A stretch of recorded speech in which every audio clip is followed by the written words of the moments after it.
Sagung Indumadi Rahayu Pakde. Rahayu Sagung Indumadi. Ini kebetulan saya sudah beberapa malam di sini Pakde, di dalam panjenengan. Pada malam ini kita sedikit berbincang-bincang ya Pakde. Nah ini saya pun ingin menanyakan sesuatu hal tentang sejatinya makna daripada falsafah Teposliro, yang mana ini sering saya dengar tapi saya kurang memahami, sebab kebetulan saya sendiri bukan orang Jawa asli, tetapi sangat senang, bahagia dan tentram selama mengikuti ajaran leluhur para Jawa yang panjenengan berikan nih Pakde. Mohon pencerahannya Pakde. Matur nuwun pertanyaannya. Sagung Indumadi Rahayu. Assalamualaikum warahmatullahi wabarakatuh. Waalaikumsalam. Pemirsa setia Kang Toko TV yang saya muliakan, saya hormati. Pertama-tama ya kita mengucapkan rasa syukur kita kepada Tuhan Yang Maha Esa yang masih memberi napas kepada kita, karena anugerah terbesar di dalam diri manusia ketika masih dihidupkan di dunia adalah napas. Coba kalau kita tidak punya napas, ya mungkin kita bicaranya goib, nggak bisa secara lahiriah seperti ini, gitu. Jadi dengan napas ini kita bisa mendohirkan pembicaraan kita melalui badan watak ini sebagai titah makhluk manusia yang masih diberi daya kehidupan. Nah, ini pertanyaan yang bagus, Pak Dadan. Masalah Teposliro gitu ya. Teposliro itu sesuatu yang mudah diucapkan, tapi tidak gampang untuk dilakukan. Karena apa? Teposliro ini adalah sesuatu pikiran, dan di dalam pikiran itu bagaimana cara kita untuk menjalankan sebuah pikiran itu sehingga tidak menyebabkan seseorang itu terganggu atas pikiran kita. Ketika kita lahirkan, ketika kita punya istilahnya pikiran, punya rasa, itu harus dijaga.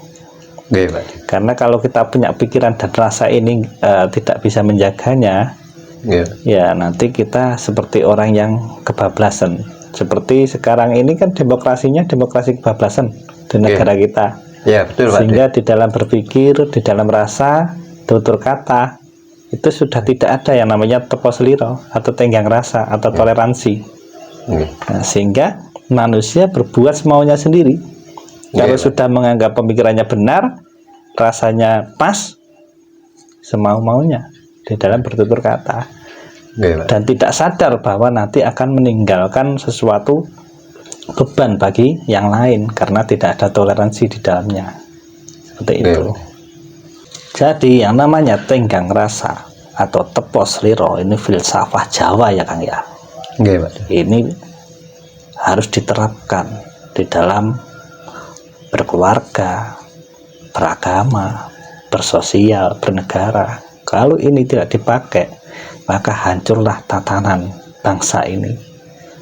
Makanya orang-orang luhur dahulu, para leluhur kita mengajarkan tentang falsafah makna kehidupan dalam Teposliro atau tenggang rasa atau toleransi, sehingga ini nanti akan membangunkan diri kita dengan kesadaran-kesadaran murni, sehingga kita akan penuh dengan kebijaksanaan di dalam pemikiran, di dalam rasa, sehingga setiap melontarkan sesuatu pembicaraan kalau dibarengi dengan Teposliro akan hati-hati, karena kita menjaga, tidak sembarangan.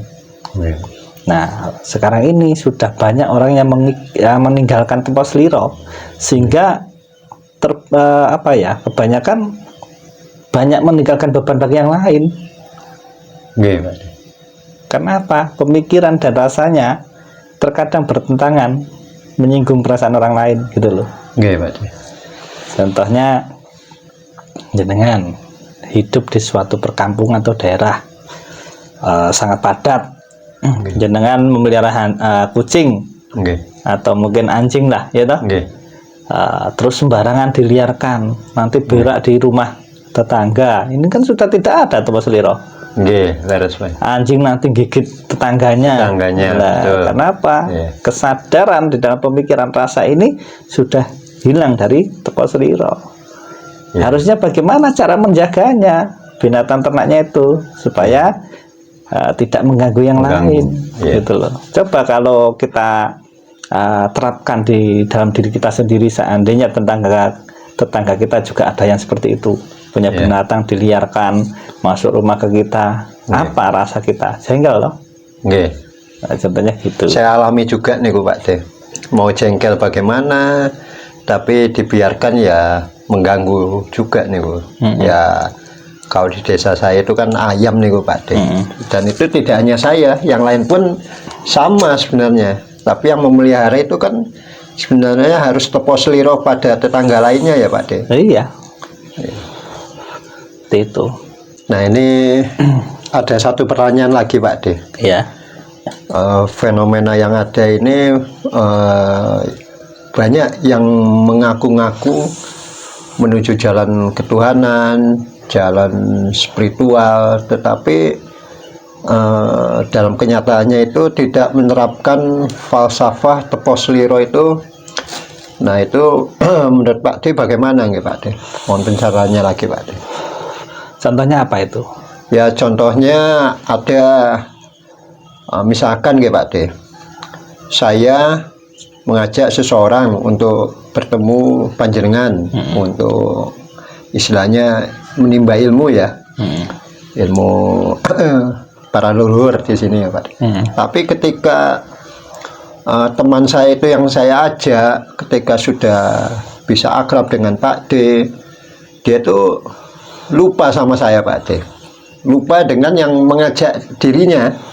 Saya sudah tidak dianggap, bahkan saya ya kesannya itu ya disepelekan nih Pak De. Iya, niku ya memang tidak ada pamrih, tetapi dalam kaitannya tepos liro ini sepertinya kurang pas nih Pak De. Artinya dia tidak menerapkan falsafah tepos liro ini dalam hal-hal menuntut ilmu ini Pak De.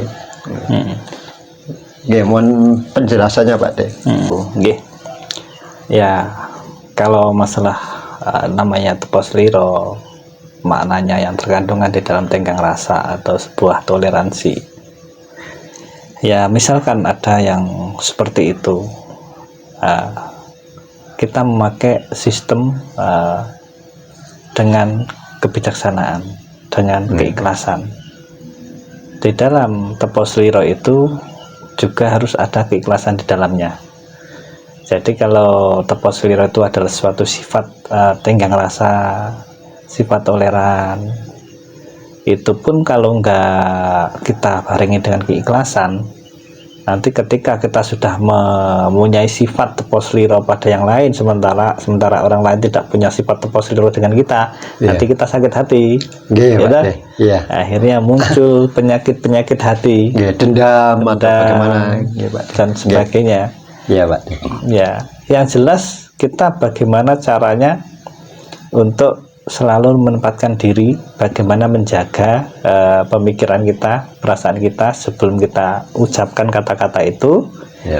Lebih baik dengan tepos liro kita sendiri, kita cukup diam saja dengan keikhlasan kita. Yang penting kita memulainya dengan tepos liro, dengan menegurnya, menyapanya orang itu.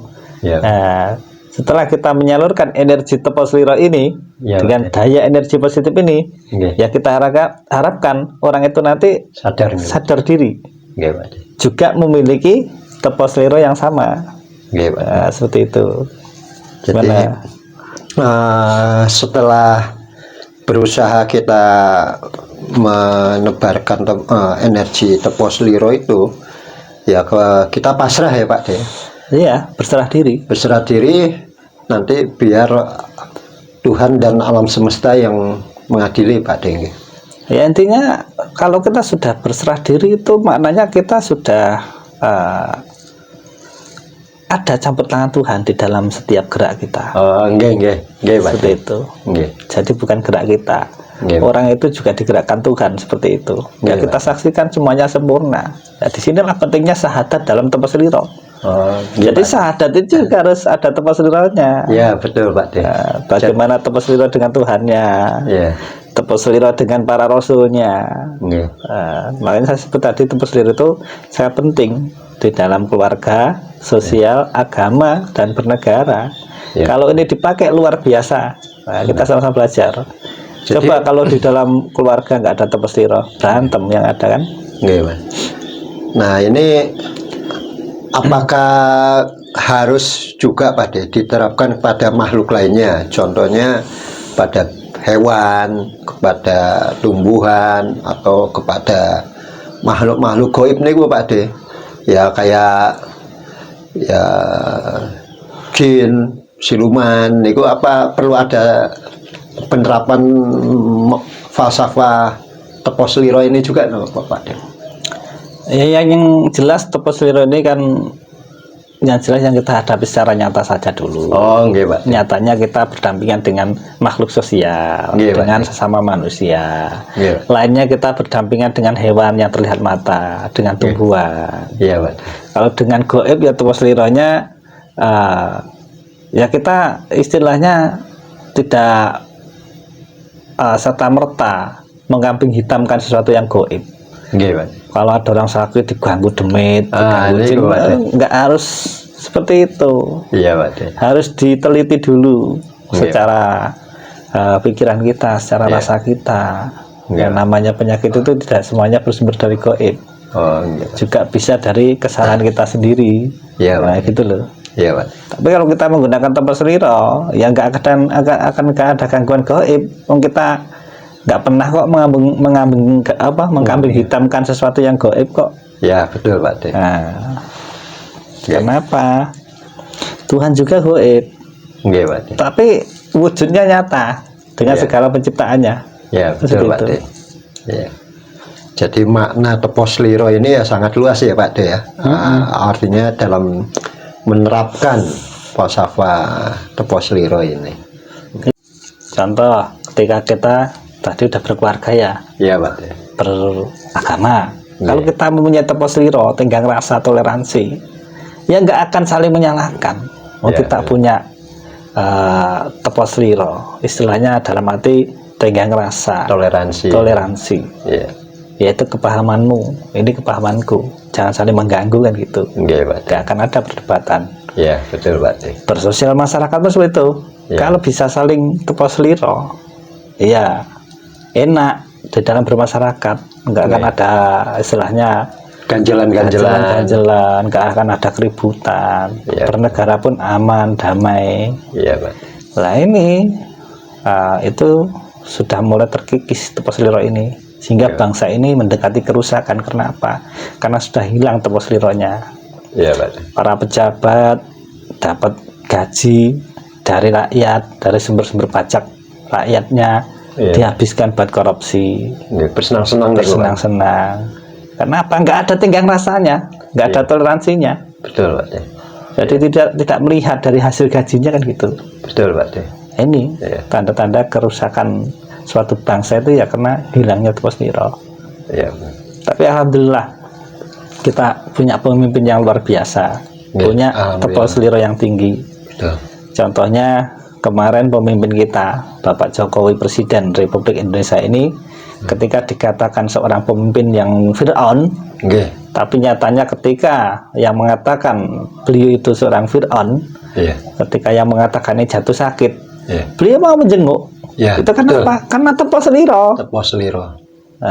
Karena mampu membawa pikiran dan perasaannya, sehingga melahirkan kearifan, kebijaksanaan di dalam dirinya. Sehingga tidak ada rasa dendam, marah, kecewa. Coba kalau Pak Dadan diolok-olok, dijelek-jelekin, terus yang jelek-jelekin sakit, kira-kira bagaimana? Ya saya doakan cepat mati aja Pak De. Nah gitu. Contoh ya, seperti itu. Iya. Nah, saya kira begitu masalah kita membahas Tepos Liro di kesempatan kali ini, Pak Radan. Ada lagi Ya. pertanyaan? Ya, saya rasa cukup jelas sekali Pak De.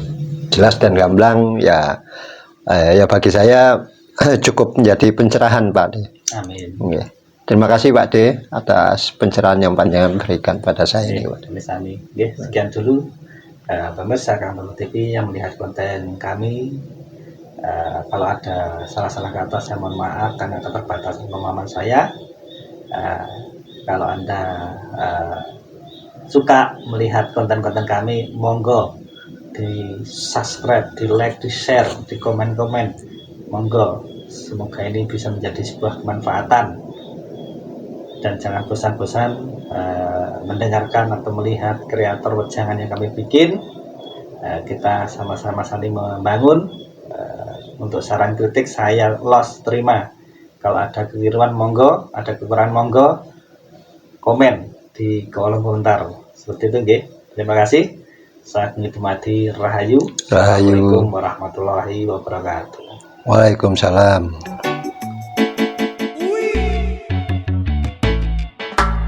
Zaman bingung, negarane dadi wong bingung. Para pemimpin wis golek untung, rakyat wis padha lontang lantung. Saiki wayahe para dewa wis padha